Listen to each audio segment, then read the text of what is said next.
अखिलेश यादव को बीजेपी अक्सर राम मंदिर को लेकर घेरती रही है, लेकिन 2024 के लोकसभा चुनाव में अयोध्या में बीजेपी को हराने वाले अखिलेश ने अपनी रणनीति को पूरी तरह से बदल दिया। अब वो राम से दूरी बनाने के बजाय राम के नाम पर ही बीजेपी को घेर रहे हैं, जिसे देखते हुए योगी अपने वोटों के समीकरण दुरुस्त करने में जुट गए हैं। इस 9 साल में उत्तर प्रदेश को एक नई पहचान देने का काम योगी जी ने किया है। उत्तर प्रदेश की जो पहचान थी, गुंडा माफियों का प्रदेश कहा जाता था, बीमारू प्रदेश कहा जाता था, और कह लीजिए कि आम आदमी अपने आप को सुरक्षित महसूस नहीं करता था। व्यापारी हमारा कोई भी दिन भर वो दुकान पर चैन से तो बैठता था, लेकिन डर लगा रहता था कब हमारे पास फिर मांग डिमांड कुछ हमारे पास ना आ जाए। आज मैं कह सकता हूं कि उत्तर प्रदेश का लॉ एंड ऑर्डर आज पूरे देश के सभी प्रदेश में चर्चा होती है, और साथ ही साथ जो भारत सरकार की तमाम योजनाएं हैं वो आज धरातल तक पहुंचाने में उत्तर प्रदेश हिंदुस्तान में नंबर 1 पे पहुंचने का काम किया है। आज तक के मंच से बीजेपी की तरफ से एकजुटता दिखाने की भरपूर कोशिश की गई ताकि चुनाव में कोई गलत संदेश ना जाए। ऐसी ही और कोशिश पिछड़े वोट को लेकर हुई, जिसके तहत बीजेपी को पिछड़ों की पार्टी बताने का दावा डिप्टी सीएम की तरफ से हुआ। सर जी, पहले कहा जाता था कि भाजपा कुछ जातियों की पार्टी है, और कहा रहता ऐसा नहीं था। विपक्ष के पास चूंकि कोई मुद्दा नहीं होता था तो वो ऐसा कहते थे भारतीय जनता पार्टी अगड़ों की पार्टी है, बैनियों की पार्टी है, ठाकुरों की पार्टी है। लेकिन आज हम ये गर्वपूर्वक कह सकते हैं कि देश के 140 करोड़ लोगों की अगर कोई पार्टी है तो भारतीय जनता पार्टी है। उत्तर प्रदेश के 25 करोड़ लोगों की अगर कोई पार्टी है तो वो भारतीय जनता पार्टी है, क्योंकि हमारी सरकार ने सबका साथ, सबका विकास, सबका विश्वास और सबका प्रयास का जो कार्य है उसको जमीन पर उतारा है। यह सच है कि पिछड़ा वर्ग जिसके साथ जाता है सरकार उसकी बनती है। पिछड़ा वर्ग भारतीय जनता पार्टी के साथ है, इसे सरकार हमारी है। 2024 के लोकसभा चुनाव में पीडीए के दम पर जीत हासिल करने वाले अखिलेश यादव आगामी विधानसभा चुनावों में भी पीडीए को ही हथियार बनाकर बीजेपी को शिकस्त देना चाहते हैं। लखनऊ में पंचायत आज तक के मंच से समाजवादी पार्टी से लोकसभा सांसद धर्मेंद्र यादव ने दावा किया कि 2024 की तरह 2027 में भी पीडीए फॉर्मूला चलेगा और उनका गठबंधन 300 सीट जीतेगा। आज उत्तर प्रदेश बर्बाद कर दिया इन्होंने, और इस बर्बादी से कोई उत्तर प्रदेश को निकालेगा तो उस व्यक्तित्व का नाम आदरणीय अखिलेश यादव जी है, इसलिए वो 300 से ज्यादा सीटें जीतेंगे। उत्तर प्रदेश की पीडीए की जनता सबका समर्थन और आशीर्वाद लेके उत्तर प्रदेश में 300 से ज्यादा सीटें आदरणीय अखिलेश यादव जी के नेतृत्व में जीतने का काम करेंगे। ये मैं आज इस मौके पर कहना चाहता हूं।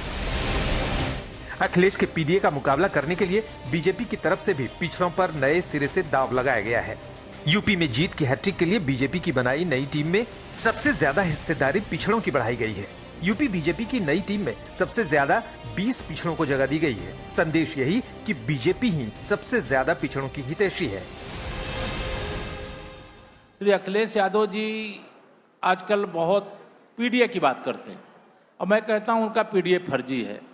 जब मैं उनसे सवाल करता हूं कि श्री अखिलेश जी आप ये बताइए, 2012 से 2017 तक आप उत्तर प्रदेश के मुख्यमंत्री थे, आपकी सरकार थी, आपकी पार्टी की सरकार थी, तब आपको पिछड़े याद नहीं आए। जब आप सत्ता से बेदखल हो गए तब पिछड़ों की याद आई। अब पिछड़ा जाग चुका है, सपा को बहुत पीछे छोड़ चुका है, भाजपा के साथ बहुत आगे जा चुका है। अब पिछड़ा वर्ग भाजपा को छोड़ करके जाने वाला नहीं है और सपा को वो अपनाने वाला नहीं। पिछड़ों के अलावा बीजेपी दलितों को भी नए सिरे से अपने साथ लाने के लिए कमर कस चुकी है, जिसकी अहमियत पूरे प्रदेश की तरह बीजेपी के लिए अहम पश्चिमी उत्तर प्रदेश का अच्छा खासा है। लोकसभा चुनाव में जिस तरह महागठबंधन मायावती के वोट बैंक में सेंध लगाने में कामयाब हुआ, उसके बाद योगी दलितों को लेकर खास तौर से सक्रिय हो गए हैं। समाजवादी पार्टी की कोशिश होगी कि बहुजन समाज को जगा करके जो लड़ाई बाबा साहब ने लड़ी, डॉक्टर राम मनोहर लोहिया जी ने लड़ी, मानवर काशीराम जी ने लड़ी, नेताजी ने लड़ी, उस लड़ाई को आगे बढ़ाया। 2024 का चुनाव अखिलेश राहुल के जीत के फॉर्मूले में एक बहुत बड़ा रोल यादव मुस्लिम के साथ बड़ी संख्या में गैर जाटव दलित वोट भी इंडिया गठबंधन के साथ जाना रहा। 2027 में इसे दोबारा रोकने के लिए बीजेपी ने दलित वोट पर फोकस करना शुरू कर दिया है।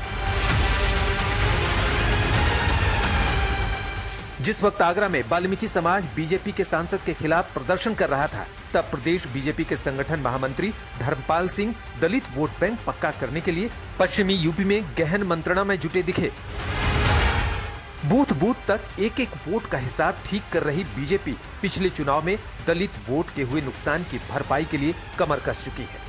इसके लिए हर जिले में संगठन पदाधिकारियों, बूथ अध्यक्षों, शक्ति केंद्र संयोजकों और विभिन्न मोर्चों के नेताओं के साथ बैठक कर फीडबैक लिया जा रहा है।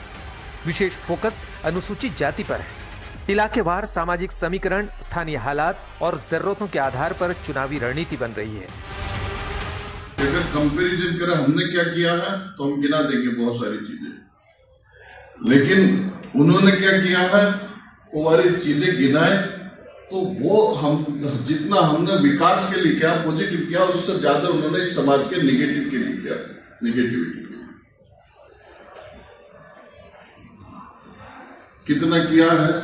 पिछली बैठक में भी हमने बताया था कि बाबा साहब भीमराव अंबेडकर जी हमारे लिए सबसे आगे थे, इनके नाम से कोई कंप्रोमाइज नहीं करते समाज के लोग। जितने प्रकार की मैंने सूची बताई उतने प्रकार की सूची बनवाना, उनको बूथ की बैठकों में बुलाना। दलित वोटों की इंजीनियरिंग में बीजेपी का ज्यादा जोर पश्चिमी यूपी के जिलों पर भी है, जिसमें मुरादाबाद, अमरोहा और बरेली जैसे जिलों में पार्टी बूथ सशक्तिकरण, कार्यकर्ता सक्रियता, मतदाता संपर्क, जनसंपर्क पर जोर दे रही है। अब तक धर्मपाल सिंह झांसी, ललितपुर, जालौन, कानपुर देहात, बरेली और अमरोहा सहित कई जिलों का दौरा कर चुके हैं। साथ ही कानपुर, बुंदेलखंड, ब्रज, अवध, पश्चिम और काशी सहित पूरे प्रदेश में उनका संगठनात्मक संवाद अभियान लगातार जारी है। भारतीय जनता पार्टी वाले लोग चुनावी अम्बेडकरवादी हैं, चुनावी राम भक्त हैं, वरना ये लोग चंदा चोर हैं, आरक्षण के विरोधी हैं, संविधान के विरोधी हैं, अम्बेडकर जी के विरोधी हैं, तिरंगे के विरोधी हैं। जब जब चुनाव आता है तब ये लोग अम्बेडकरवादी हो जाते हैं, वरना मंदिर से चढ़ावा चुराते हैं और आरक्षण को खत्म करने की व्यवस्था करते हैं, देश में संविधान को बदलने की बात करते हैं। अब भारतीय जनता पार्टी के किसी भी छलावे में जनता नहीं आने वाली।